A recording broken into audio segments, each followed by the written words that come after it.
O erro do inferno de fogo. Evidências bíblicas mostram que essa doutrina do tormento eterno no inferno de fogo é uma das maiores mentiras que já contaram sobre Deus. Então, no decorrer desse vídeo, serão mostrados os seguintes pontos. Primeiro, o equívoco relacionado à alma. Segundo, o que acontece com os mortos. Terceiro, fatos relacionados. Esse terceiro ponto ele vai ser importante porque ele vai fazer um elo entre os pontos iniciais e o quarto ponto, que vai ser entendendo o inferno de fogo na Bíblia. E, por último, o quinto ponto, será feita uma análise sobre um texto mal entendido, em especial o mendigo Lázaro, registrado no Evangelho de Lucas. Antes de começar, é importante deixar claro que o objetivo desse vídeo não é ofender nenhuma religião, tanto que em nenhum momento desse vídeo será citado o nome de qualquer instituição religiosa, certo? Serão apresentados apenas textos bíblicos, sempre com uma explicação simples e objetiva. É sugerido que você tenha em mãos uma Bíblia para poder conferir todos os textos bíblicos que serão apresentados. Bem, então vamos começar do primeiro ponto. O equívoco relacionado à alma. Ser ou ter? Bem, a doutrina do inferno de fogo, ela ensina o seguinte, que o ser humano tem uma alma separada do corpo e quando a pessoa morre no corpo ou morre na carne, então essa alma ela sofre as consequências do que a pessoa fez em vida. Se ela fez o que é bom, então a alma da pessoa vai para um lugar bom. Se a pessoa praticou o que era mal, então a alma vai para um lugar de tormento, que no caso é o inferno de fogo. Porém, a Bíblia não apoia essa ideia de que o ser humano tenha uma alma separada do seu corpo. Vamos analisar os textos bíblicos a seguir. Primeiro texto, lá no comecinho da Bíblia, Gênesis capítulo 2, versículo 7. Diz da seguinte: E formou o Senhor Deus o homem do pó da terra, e soprou em suas narinas o fôlego da vida, e o homem foi feito alma vivente. Próximo texto, Gênesis capítulo 1, versículo 24. E disse Deus: Produz a terra alma vivente conforme a sua espécie, gado e répteis e feras da terra conforme a sua espécie. E assim foi. Próximo texto, Atos capítulo 3, versículo 23. E acontecerá que toda alma que não escutar esse profeta será exterminada dentre o povo. Próximo texto, 1 Coríntios capítulo 15, versículo 45 e 46, fazendo um paralelo entre Adão e Jesus Cristo. Diz assim: Assim está também escrito, o primeiro homem, Adão, foi feito em alma vivente, o último Adão em espírito vivificante. Mas não é o primeiro o espiritual, senão o natural, depois o espiritual. 1 Pedro, capítulo 3, versículo 20. Os quais, noutro tempo, foram rebeldes, quando a longanimidade de Deus esperava nos dias de Noé, enquanto se preparava a arca, na qual poucas, isto é, 8 almas se salvaram pela água. Ezequiel capítulo 18, versículo 4. Eis que todas as almas são minhas, como é a alma do Pai, assim também a alma do Filho é minha. A alma que pecar, essa morrerá. Então, veja, a Bíblia diz que o ser humano não tem uma alma. A Bíblia diz que o ser humano é uma alma, formada do pó da terra com o fôlego de vida de Deus. A Bíblia ressalta isso quando diz que a alma tem espécie, né? Produz a terra a alma vivente conforme a sua espécie, Gênesis 1, 24. E a Bíblia reforça ainda mais essa questão quando ela diz que a alma escuta, quando ela diz que a alma morre afogada ou se salva pela água para não morrer afogada. E o mais importante ainda, a Bíblia diz que a alma não é imortal. Como sendo parte intrínseca do ser humano, lógico, quando o ser humano morre, ela também morre. Ela não é imortal, como é ensinado pela doutrina do inferno de fogo. Agora vamos para o segundo ponto. O que acontece com os mortos? Vamos começar com um texto que fica bem no comecinho da Bíblia. Gênesis capítulo 3, versículo 19. Diz o seguinte: No suor do teu rosto comerás o teu pão, até que te tornes à terra, porque dela foste tomado, porquanto és pó, e em pó te tornarás. Romanos 5:12. Portanto, como por um homem entrou o pecado no mundo, e pelo pecado a morte, assim também a morte passou a todos os homens, por isso que todos pecaram. Salmo 146, verso 3 e 4. Não confieis em príncipes, nem em filho de homem, em quem não há salvação. Sai-lhe o espírito, volta para a terra. Naquele mesmo dia perecem os seus pensamentos. Eclesiastes 9, 5, 6. Porque os vivos sabem que hão de morrer, mas os mortos não sabem coisa nenhuma. Nem tampouco terão eles recompensa, mas a sua memória fica entregue ao esquecimento. Também o seu amor, o seu ódio e a sua inveja já pereceram, e já não tem parte alguma para sempre em coisa alguma do que se faz debaixo do sol. Eclesiastes 9:10. Tudo quanto te vier à mão para fazer, faze-o conforme as tuas forças, porque na sepultura para onde tu vais, não há obra nem projeto, nem conhecimento, nem sabedoria alguma.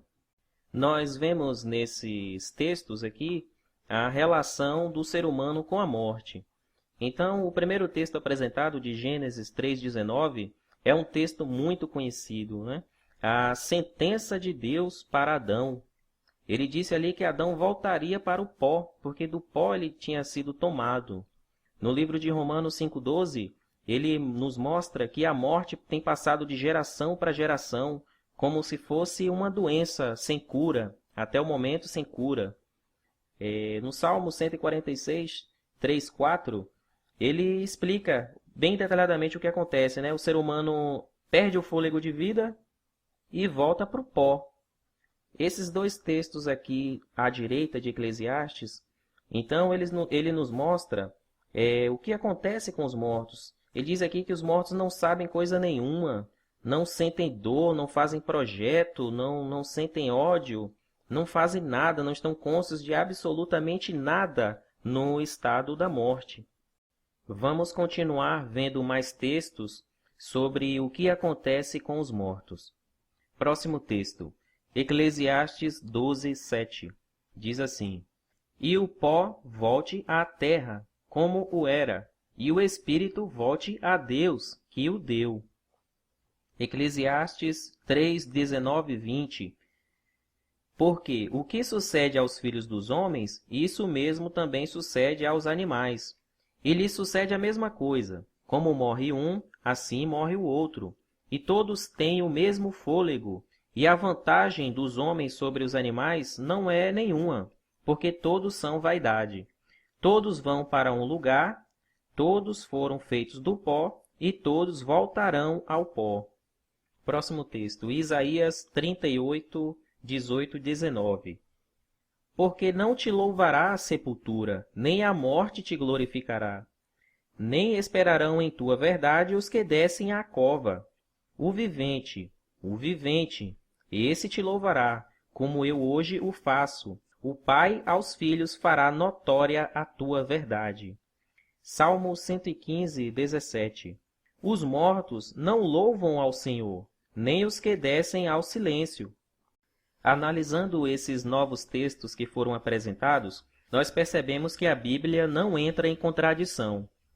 Esse texto aqui de Eclesiastes 3,19, ele é até bem curioso, porque ele compara a morte do ser humano com a morte dos animais. Nós sabemos que o ser humano foi feito à imagem e semelhança de Deus, no sentido de que o ser humano tem a capacidade de refletir algumas características de Deus, como, por exemplo, o senso de justiça, o amor, na verdade, a capacidade de raciocínio.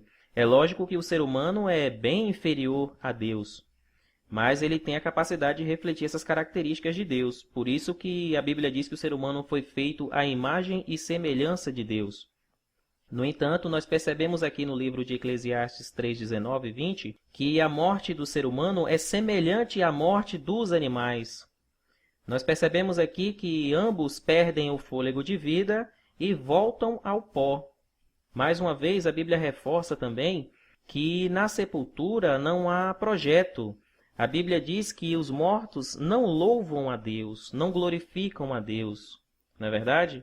Agora, se você ouvir por aí que teve contato com os mortos, que alguém veio dos espíritos e manteve contato, tome cuidado. Veja só o que a Bíblia diz em 2 Coríntios 11, 13 e 14. Porque tais falsos apóstolos são obreiros fraudulentos, transfigurando-se em apóstolos de Cristo. E não é maravilha, porque o próprio Satanás se transfigura em anjo de luz. Então, a Bíblia diz que o Satanás tem essa capacidade de se transfigurar em anjo de luz, em espírito de luz. Mas os mortos não têm condição de fazer nada. Estão absolutamente inativos. Chegamos agora ao terceiro ponto, fatos relacionados, pessoas boas e a morte. Como falado anteriormente, esse terceiro ponto vai fazer uma ligação entre o que nós discutimos até o momento, os pontos anteriores, a questão da alma, a condição dos mortos, para que nós possamos entender logo em seguida o lago de fogo e enxofre e o inferno de fogo em si.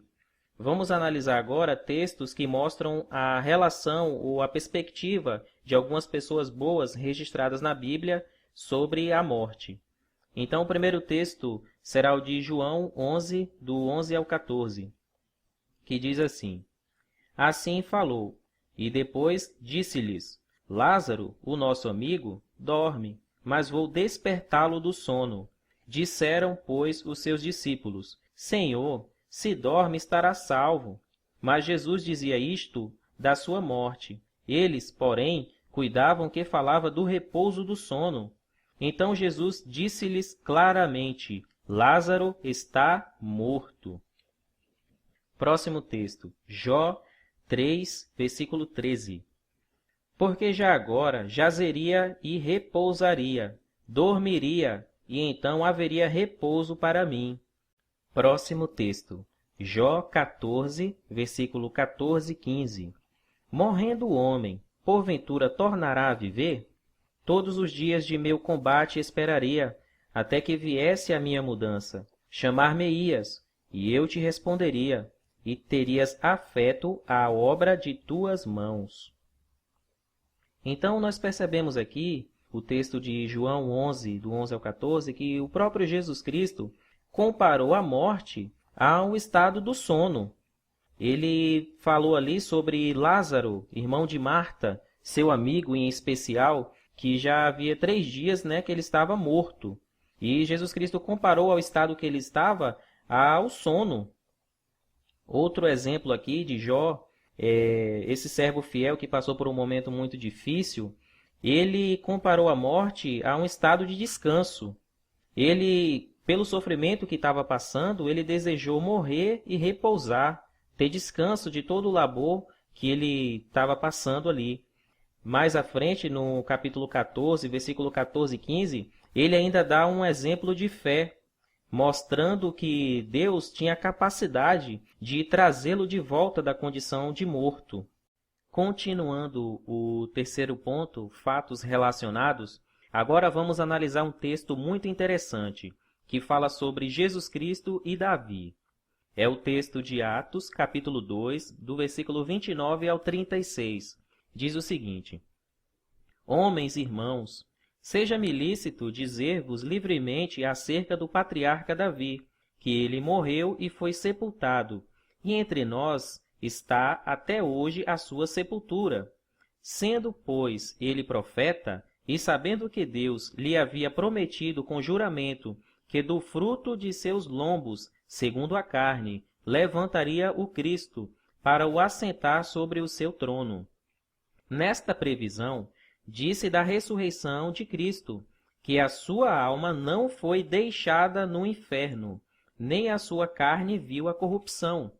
Deus ressuscitou a este Jesus, do que todos nós somos testemunhas, de sorte que, exaltado pela destra de Deus, e tendo recebido do Pai a promessa do Espírito Santo, derramou isto que vós agora vedes e ouvis. Porque Davi não subiu aos céus, mas ele próprio diz: Disse o Senhor ao meu Senhor, assenta-te à minha direita, até que ponha os teus inimigos por escabelo de teus pés. Saiba, pois, com certeza toda a casa de Israel, que a esse Jesus, a quem vós crucificastes, Deus o fez Senhor e Cristo. Perceberam o que a Bíblia diz? Veja só, Jesus Cristo morreu, foi ressuscitado e subiu para o céu. Davi, por sua vez, também morreu. Porém, a Bíblia não diz que Davi subiu para o céu. Ela expressa claramente no versículo 34 desse texto, porque Davi não subiu aos céus.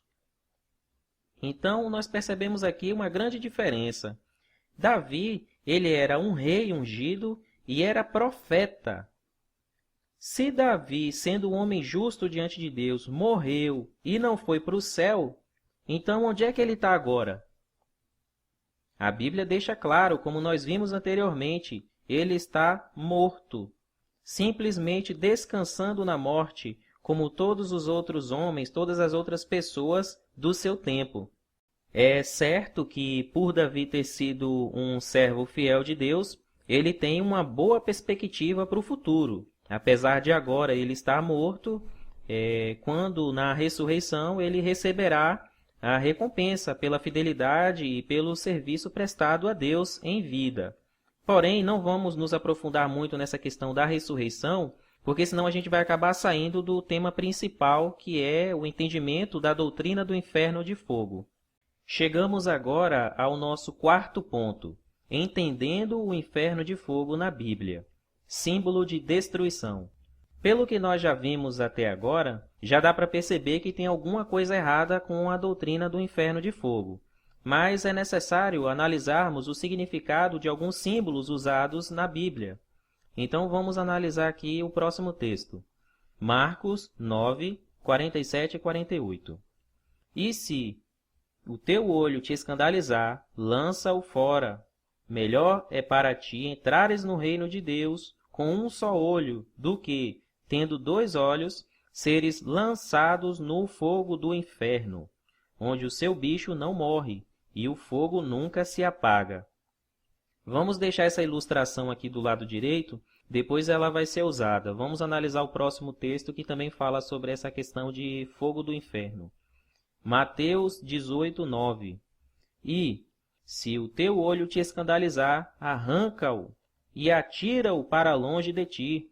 Melhor te é entrar na vida com um só olho, do que, tendo 2 olhos, seres lançado no fogo do inferno. Essa parte do texto que está destacado de vermelho, onde está escrito fogo do inferno, no texto original da Bíblia está escrito a palavra Geena, que por sua vez se refere ao Vale de Inom. O que era o Vale de Inom?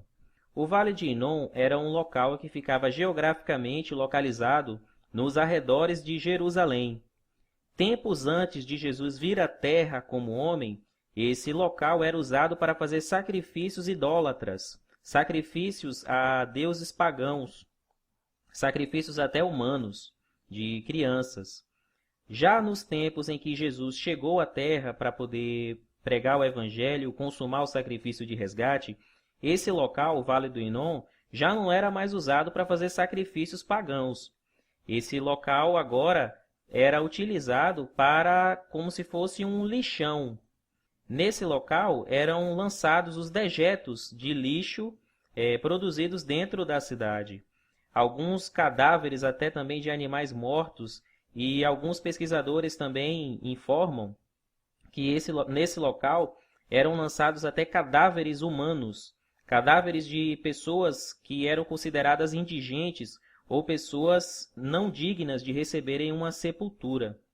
Neste local, o Geena, o fogo era mantido constantemente aceso para poder acelerar o processo de destruição das coisas que eram lançadas ali. E o que não era consumido pelo fogo era consumido por larvas ou vermes decompositores que estavam ali ao redor daquele lixão.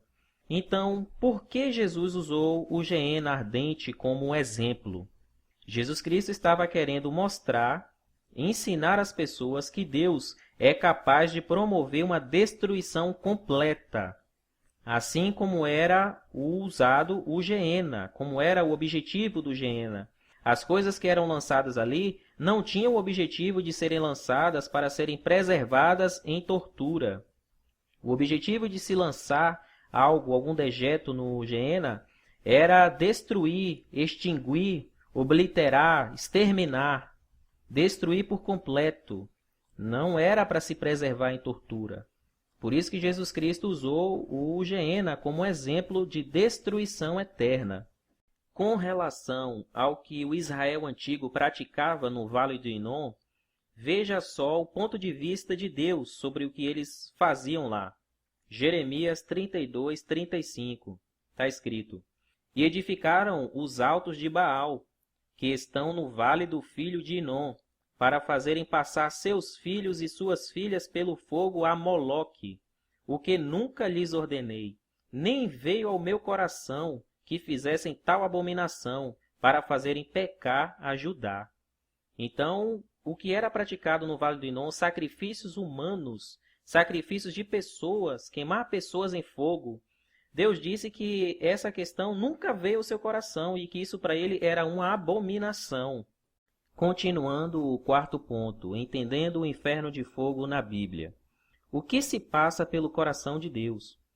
Algumas pessoas confundem o fato de Deus ter agido com justiça, com uma postura muito enérgica em alguns pontos, como, por exemplo, a questão de Sodoma e Gomorra, que será abordada mais à frente. Mas o que se passa realmente pelo coração de Deus? Vamos ver aqui em Ezequiel 18, 22, 23 e o último versículo do capítulo 18, o versículo 32. Veja o que diz: De todas as transgressões que cometeu, não haverá lembrança contra ele. Pela justiça que praticou, viverá. Desejaria eu, de qualquer maneira, a morte do ímpio? Diz o Senhor Deus: Não desejo antes que se converta dos seus caminhos e viva? Porque não tenho prazer na morte do que morre, diz o Senhor Deus. Convertei-vos, pois, e vivei. 1 João capítulo 4, versículo 8. Aquele que não ama não conhece a Deus, porque Deus é amor. Se Deus, o Criador, o Pai de Jesus Cristo, não sente prazer em ver um ímpio morrendo, teria ele prazer em torturar esse ímpio pelo resto da eternidade num lago de fogo e ainda atribuir a autoridade desse tormento ao seu maior opositor? Quer dizer, o diabo ainda é o maior opositor de Deus e ele ainda recebe o privilégio de torturar outras pessoas pelo resto da eternidade? Isso não condiz com a personalidade de Deus, de forma alguma. Veja só Lucas 9, 51 ao 55. E aconteceu que, completando-se os dias para a sua assunção, manifestou o firme propósito de ir a Jerusalém, e mandou mensageiros adiante de si, e, indo eles, entraram numa aldeia de samaritanos, para lhe prepararem pousada. Mas não o receberam, porque o seu aspecto era como de quem ia a Jerusalém. E os seus discípulos, Tiago e João, vendo isto, disseram: Senhor, queres que digamos que desça fogo do céu e os consuma, como Elias também fez? Voltando-se, porém, repreendeu-os e disse: Vós não sabeis de que espírito sois? Porque o Filho do Homem não veio para destruir as almas dos homens, mas para salvá-las, e foram para outra aldeia. Esse relato também citado aqui por Tiago e João é interessante. Depois você pode analisar quando o profeta Elias fez descer fogo do céu através de uma oração. Você perceberá que o fogo que desceu do céu não consumiu pessoas. O fogo que Elias fez descer do céu através de uma oração consumiu o holocausto, as ofertas que estavam preparadas em um altar para Deus. Os profetas de Baal, por sua vez, foram consumidos pela espada, não por fogo. E mais à frente nós veremos, o fato de Sodoma e Gomorra ter descido fogo e enxofre do céu foi um fato isolado e tem um significado para nós, como veremos mais à frente. Agora, nesse ponto, vamos analisar um texto muito interessante que se encontra no livro de Apocalipse, lançados no lago de fogo e enxofre. Nós vamos fazer essa análise com o apoio de uma ilustração. Vamos supor que essa esfera aqui do lado direito é o lago de fogo. Nós vamos lançar gradativamente os personagens que a Bíblia fala que serão lançados no lago de fogo. E vamos analisar um a um, certo? Então está aqui a referência bíblica, né? Apocalipse 19, 20, versículo 14 e também o versículo 10. Vamos começar. A Bíblia diz que será lançado no lago de fogo e enxofre o diabo. O diabo, ele existe, porém, ele é um ser espiritual. Ele não pode ser afetado por um fogo literal. Se você, por exemplo, acender uma fogueira e encostar perto do fogo, o maior órgão do seu corpo, que é a pele, vai te dar um aviso através da sensibilidade, mostrando que você tem que se afastar daquele fogo para não sofrer dano. Agora, se você fazer essa fogueira e o diabo pular nela, ele não vai ser afetado de forma alguma, porque ele é um ser espiritual. Então, não faria sentido o diabo ser afetado por um lago de fogo. Vamos colocar ele lá dentro do lago de fogo. O próximo, a morte. A Bíblia diz que a morte também será lançada no lago de fogo. A morte, por sua vez, não é uma pessoa, não é um ser. A morte é uma condição, é o estado que se encontra uma pessoa em oposto à vida. Então, esse personagem, por sua vez, não pode ser afetado nem por um fogo literal nem figurativo. De forma alguma a morte seria afetada pelo lago de fogo e enxofre. Então não faria sentido lançar a morte no lago de fogo literal. Vai lá para dentro agora a morte. O próximo, a fera ou besta, em algumas traduções traduz por besta. A besta, por sua vez, também não é uma pessoa. A fera representa forças políticas humanas, força de governo humano. É um símbolo representativo, não é um ser literal. Também não faria sentido ser afetado por fogo. O próximo personagem, o falso profeta. O falso profeta também não é uma pessoa específica, não é um ser específico. Esse termo, esse símbolo usado no Apocalipse, representa todo o conjunto, todo o aglomerado de religiões falsas que se opõem à Bíblia e se opõem à palavra de Deus. Então, não faria sentido um falso profeta, que na verdade não é literal, também ser afetado por fogo e enxofre. Vai lá para dentro agora o falso profeta. O próximo, o inferno. O texto original da Bíblia, os textos originais, a palavra inferno é escrita Sheol ou Hades, que por sua vez significam sepultura ou casa dos mortos.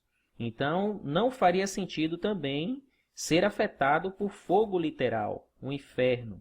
Então, vai lá para dentro o inferno. Agora, com todos esses personagens inseridos aí nessa esfera que representa o Lago de Fogo, não seria lógico concluir que todo esse Lago de Fogo é um símbolo? A própria Bíblia dá o significado desse símbolo. Em Apocalipse 21, versículo 8, está escrito: Mas, quanto aos tímidos, e aos incrédulos, e aos abomináveis, e aos homicidas, e aos fornicadores, e aos feiticeiros, e aos idólatras, e a todos os mentirosos, a sua parte será no lago que arde com fogo e enxofre. Note o final do versículo. O que é a segunda morte? Então veja, todo esse lago de fogo, onde já estão esses personagens aí, significa uma segunda morte. Outro ponto também importante analisar é que esse capítulo 21, versículo 8 de Apocalipse, fala também das outras pessoas que serão lançadas no lago de fogo. Aqui mostra tímidos, incrédulos, abomináveis, homicidas, fornicadores, feiticeiros, idólatras, mentirosos. É interessante notar que a Bíblia diz que as pessoas serão lançadas no lago de fogo. Os indivíduos, não as almas desses indivíduos serão lançados no lago de fogo, mas propriamente as pessoas serão lançadas. O nosso lago de fogo aqui está até pequenininho, né? Não ia caber tanta gente aí dentro, mas serve para a gente analisar essa questão. Quando eu lembro desse texto de Apocalipse 21:8, me vem à mente 1 Coríntios, capítulo 15, versículos 54 e 55, que diz o seguinte: E, quando isto que é corruptível se revestir da incorruptibilidade, e isto que é mortal se revestir da imortalidade, então cumprir-se-á a palavra que está escrita: tragada foi a morte na vitória. Alguns outros textos dizem: tragada foi a morte pela vitória, ou seja, tragada, devorada. O versículo 55 ainda diz: onde está, ó morte, o teu aguilhão? Onde está, ó inferno, a tua vitória? Então, o lago de fogo e enxofre, na verdade, representa uma segunda morte, uma segunda e definitiva morte. Sobre essa morte, a Bíblia diz que Jesus Cristo não tem a chave dela. Ela diz que Jesus Cristo foi revestido de autoridade e que ele tem a chave do abismo e a chave da morte. Dessa primeira morte que nós sofremos, a morte herdada de Adão e Eva. Mas essa segunda morte, a Bíblia não diz que ela tenha uma chave, dando assim a entender que quem for lançado nesse lago de fogo não terá volta, será definitivo. E a Bíblia mostra, deixa claro que quem for lançado nesse lago de fogo será exterminado, definitivamente. Agora, em que sentido serão atormentados para sempre? Bem, precisamos analisar alguns textos para poder entender essa questão. Vamos analisar aqui Isaías 66, 24. E diz: E sairão, e verão os cadáveres dos homens que prevaricaram contra mim, porque o seu verme nunca morrerá, nem o seu fogo se apagará, e serão um horror a toda a carne. 2 Tessalonicenses 1:9 diz: os quais, por castigo, padecerão eterna perdição ante a face do Senhor e a glória do seu poder. Hebreus capítulo 2, versículo 14. E, visto como os filhos participam da carne e do sangue, também ele participou das mesmas coisas, para que pela morte aniquilasse o que tinha o império da morte, isto é, o diabo. Judas 1, capítulo único, na verdade, versículo 7. Assim como Sodoma e Gomorra e as cidades circunvizinhas, que, havendo-se entregue à fornicação como aqueles, e ido após outra carne, foram postas por exemplo, sofrendo a pena do fogo eterno. Essa mesma palavra, atormentados, no texto original, ela também dá a ideia de prisão ou encarceramento. Depois você pode pesquisar sobre isso aí na internet ou em outras fontes aí de tradução. Mas quando a Bíblia diz que as pessoas que forem lançadas no lago de fogo serão atormentadas para sempre, isso reforça a ideia de derrota, de frustração diante de uma derrota. Eles serão uma vergonha, né? Ser lançado no lago de fogo é motivo de vergonha, como está escrito aqui em 2 Tessalonicenses 1:9, né? Padecerão eterna perdição. Mas a Bíblia, mais uma vez, deixa claro que o diabo será aniquilado, exterminado, extinto para sempre. Então, como ele foi lançado no lago de fogo e enxofre, e os outros personagens, alguns simbólicos, outros não, foram lançados ali, isso quer dizer que eles serão destruídos, exterminados, tirados de circulação para sempre. E é aqui esse texto de Judas, capítulo único, versículo 7, ele ainda ressalta a questão de Sodoma e Gomorra, as quais Deus fez descer do céu fogo e enxofre. E a Bíblia deixa claro que elas foram postas por exemplo e que elas sofreram a pena do fogo eterno. Essas cidades, Sodoma e Gomorra, foram destruídas completamente e os seus habitantes com ela. E foram postas, como a Bíblia diz, por exemplo. Bem, concluindo o nosso quarto ponto, inferno de fogo igual a destruição eterna. Vamos verificar aqui alguns textos. Apocalipse 20:14. E a morte e o inferno foram lançados no lago de fogo. Esta é a segunda morte, como já vimos anteriormente. 1 João 3:8 está escrito: quem comete o pecado é do diabo, porque o diabo peca desde o princípio. Para isto, o Filho de Deus se manifestou, para desfazer as obras do diabo. Então, a Bíblia deixa claro que tudo aquilo de mal que o diabo fez com a humanidade, com os outros anjos também, será desfeito, aniquilado, destruído, na verdade. E o lago de fogo representa, reforçando mais uma vez, a segunda e definitiva morte. O próximo texto, o livro de Malaquias, capítulo 4, do versículo 1 ao 3, ele traz uma descrição futura, quando Deus julgar as pessoas ruins, aqueles que praticam o mal, e trazem uma descrição bem detalhada e ainda traz uma mensagem de esperança nos versículos consecutivos. Diz o seguinte: porque eis que aquele dia vem ardendo como fornalha, todos os soberbos e todos os que cometem impiedade serão como a palha, e o dia que está para vir os abrasará, diz o Senhor dos Exércitos, de sorte que lhes não deixará nem raiz nem ramo. Ou seja, serão destruídos por completo. Aí os versículos seguintes, o 2 e o 3, trazem a mensagem de esperança que diz: mas para vós, os que temeis o meu nome, nascerá o sol da justiça, e cura trará nas suas asas, e saireis e saltareis como bezerros da estrebaria, e pisareis os ímpios, porque se farão cinza debaixo das plantas de vossos pés, naquele dia que estou preparando, diz o Senhor dos Exércitos. Chegamos agora ao quinto e último ponto a ser analisado. Texto mal entendido, mendigo Lázaro, uma parábola profética. O nosso texto base se encontra em Lucas 16, do versículo 19 ao 31. Esse texto gera muitas dúvidas nas pessoas e às vezes é usado para apoiar a doutrina do tormento eterno, do inferno de fogo. Mas, ao confrontarmos esse texto com outros textos também dos evangelhos, nós percebemos que esse texto não pode ser entendido de forma literal. Por exemplo, vamos confrontar esse texto aqui do Evangelho de Lucas 16, vamos confrontar com o livro de João, capítulo 6, versículos 40 e depois o versículo 44. Diz o seguinte, João 6, 40.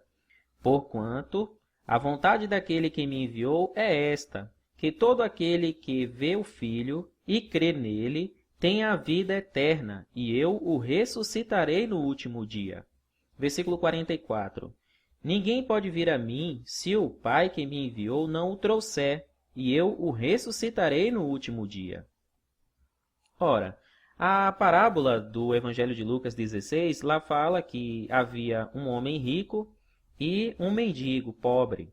O rico vivia confortavelmente, se esbanjando em fartura e em conforto, e não ligava, não dava atenção à situação desesperadora do mendigo Lázaro, que, por sua vez, vivia na condição muito ruim e cheio de doenças, mendigando ali até mesmo migalhas que caíam da mesa do homem rico.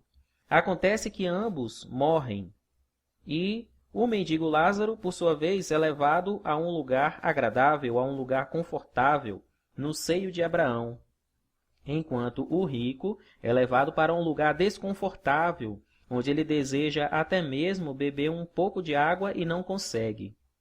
Pois bem, esse texto do Evangelho de Lucas 16 não pode ser entendido de forma literal.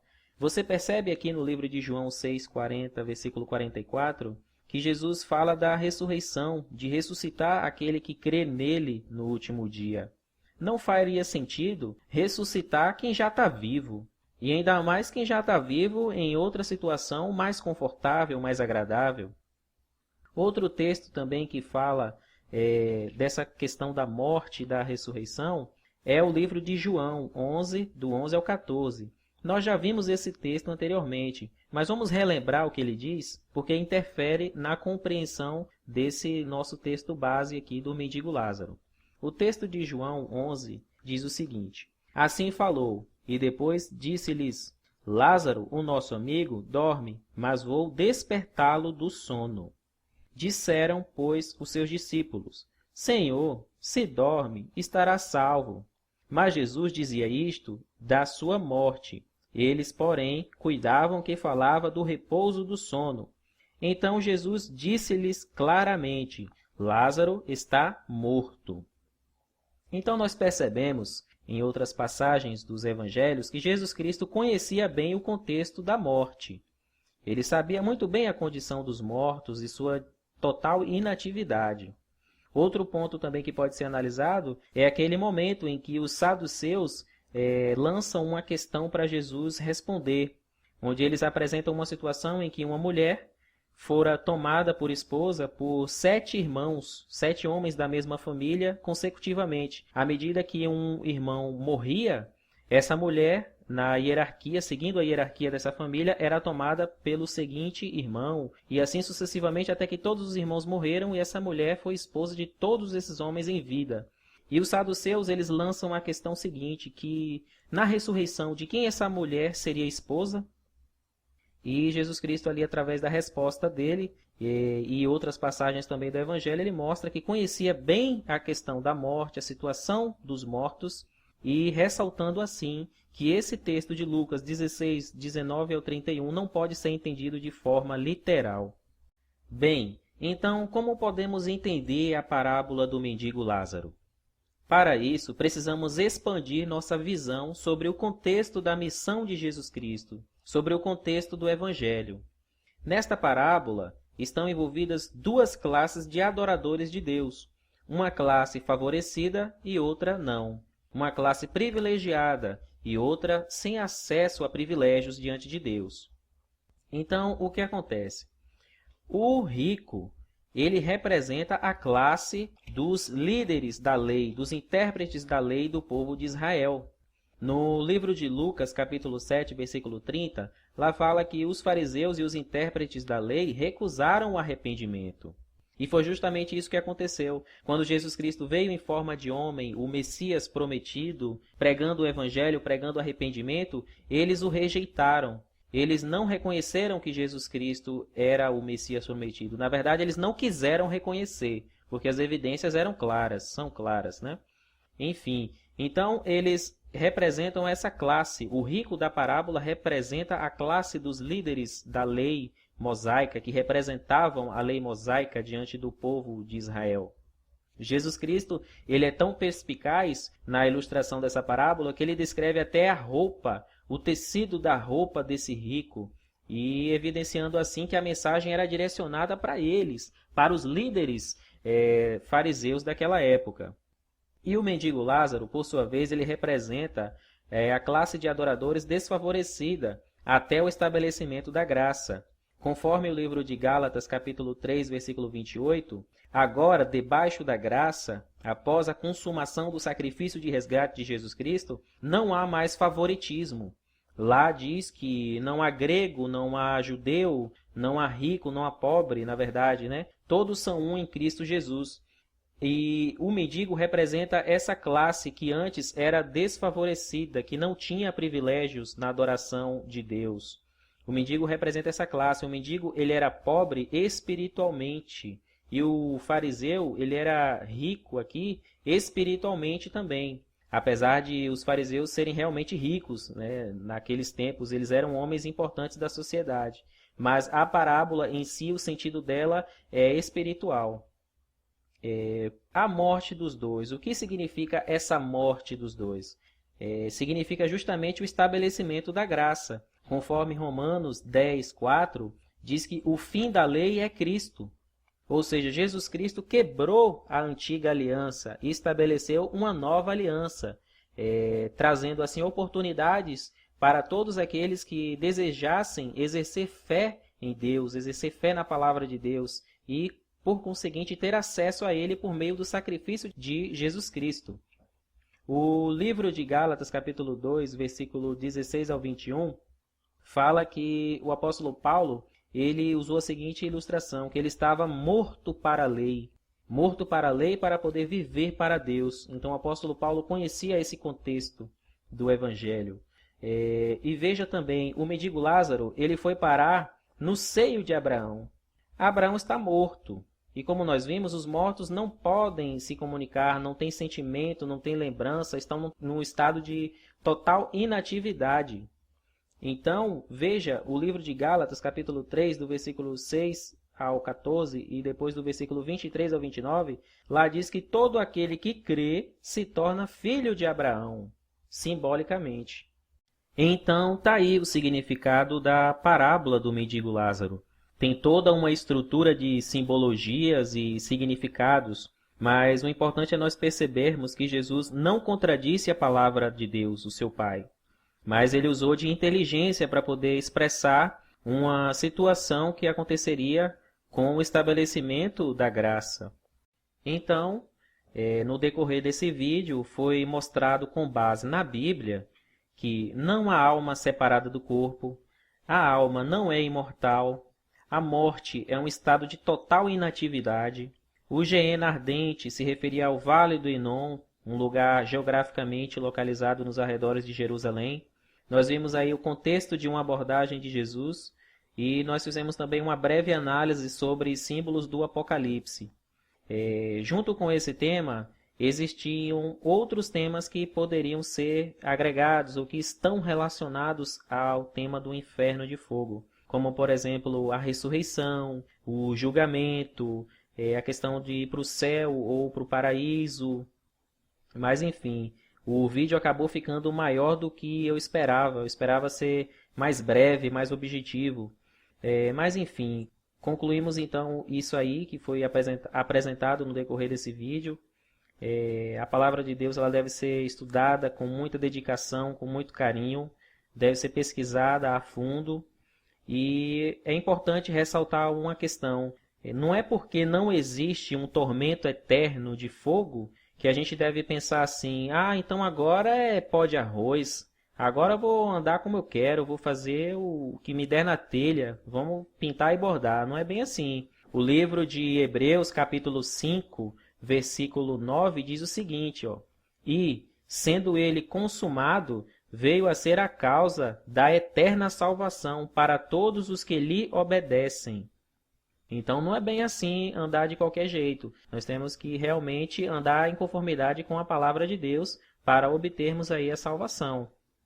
Para finalizar, eu gostaria de deixar uma mensagem para todos aqueles que acreditam na Bíblia como sendo a palavra de Deus, para todos aqueles que sabem que Deus não é esse monstro, duas caras, cruel, pintado por alguns aí. A mensagem aqui se encontra no livro de Apocalipse, no capítulo 21, versículo 3 e 4, que diz assim: E ouvi uma grande voz do céu, que dizia: Eis aqui o tabernáculo de Deus com os homens, pois com eles habitará, e eles serão o seu povo, e o mesmo Deus estará com eles, e será o seu Deus. E Deus limpará de seus olhos toda lágrima, e não haverá mais morte, nem pranto, nem clamor, nem dor, porque já as primeiras coisas são passadas. Então é isso aí. Deus é amor, Deus tem esperança para todo aquele que buscar. Então que nos dediquemos ao estudo da Bíblia, ao estudo da Palavra de Deus.